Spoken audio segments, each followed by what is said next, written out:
ഇന്ന് എന്റെ subscriber challenge ചെയ്യാൻ വേണ്ടി പോവുകയാണ് ട്ടോ. അവൻ ചോദിച്ചത് വേറൊന്നുമല്ല, ചേട്ടാ വഴിയിലേക്ക് കിടക്കാൻ പറ്റുമെന്നാണ് അവന്റെ ചോദ്യം.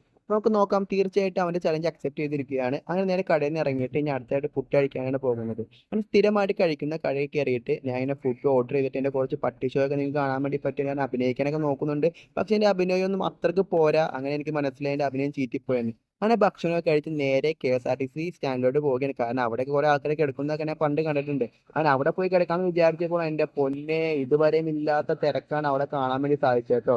ഭയങ്കര ഒച്ചപ്പാടൊക്കെ ആയതുകൊണ്ട് അവിടെ കിടക്കാൻ എനിക്ക് പറ്റില്ല എന്ന് തോന്നിയത് കൊണ്ടും ഞാൻ കുറച്ചേരം ക്യാമറ എടുത്ത് അങ്ങോട്ടും ഇങ്ങോട്ടും രണ്ട് പട്ടി ഷോ കാണിച്ചുകൊണ്ട് അറ്റാറ്റാ എന്ന് പറഞ്ഞുകൊണ്ട് അവിടെ നിന്ന് ഇറങ്ങി നേരെ വേറൊരു സ്ഥലം നോക്കി പോവുകയാണ് കേട്ടോ.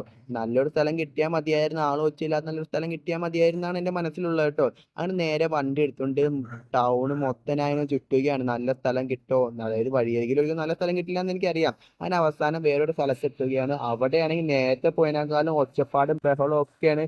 പട്ടികളൊക്കെ കൊരാന്ന് പറഞ്ഞാൽ അമ്മാതിരി കൊരയാണ്. അങ്ങനെ അവിടെയും കിടക്കാൻ പറ്റില്ലെന്ന് എനിക്ക് മനസ്സിലാവുകയാണ്. അങ്ങനെ വീണ്ടും വണ്ടി എടുത്ത് ടൗണിൽ മൊത്തം ചുറ്റിയപ്പോഴാണ് ഒരു ബസ് സ്റ്റോപ്പ് കാണുന്നത്. അധികം ആൾക്കാരും ഒച്ചയൊന്നുമില്ല, ലൈറ്റും ഇല്ല. അപ്പൊ സുഖമായിട്ട് ഇവിടെ കിടക്കാമെന്ന് വിചാരിച്ചപ്പോഴാണെങ്കിൽ ആ പട്ടിയുടെ ഒച്ച, പട്ടിയുടെ ഒച്ചയും പട്ടി കൂവണും പിന്നെ വണ്ടികളുടെ ഒച്ചയൊക്കെ ആയതുകൊണ്ട് അവിടെ കിടക്കാൻ പറ്റില്ല എന്നാണ് വിചാരിച്ചത്.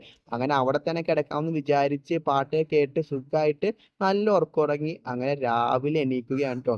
ഭയങ്കര ബുദ്ധിമുട്ടാണ് നമുക്ക് ഈ പുറത്ത് കിടന്ന് ഉറങ്ങാമെന്ന് പറഞ്ഞു. കാരണം കൊതുകിന്റെ കടിയും വലിയ പട്ടിയുടെ ശല്യമൊക്കെ നമുക്ക് ഭയങ്കര ബുദ്ധിമുട്ടാണ്. ഈ പുറത്ത് കിടക്കുന്നവരെ സമ്മതിക്കണം. അപ്പൊ ഈ ചലഞ്ച് പൂർണ്ണമായിരിക്കുകയാണ്. നിങ്ങൾക്ക് ഈ ചലഞ്ച് ഇഷ്ടപ്പെട്ടെങ്കിൽ ഒന്ന് ലൈക്ക് ചെയ്യുക. അടുത്ത ചലഞ്ചായിട്ട് വരുന്നതായിരിക്കും.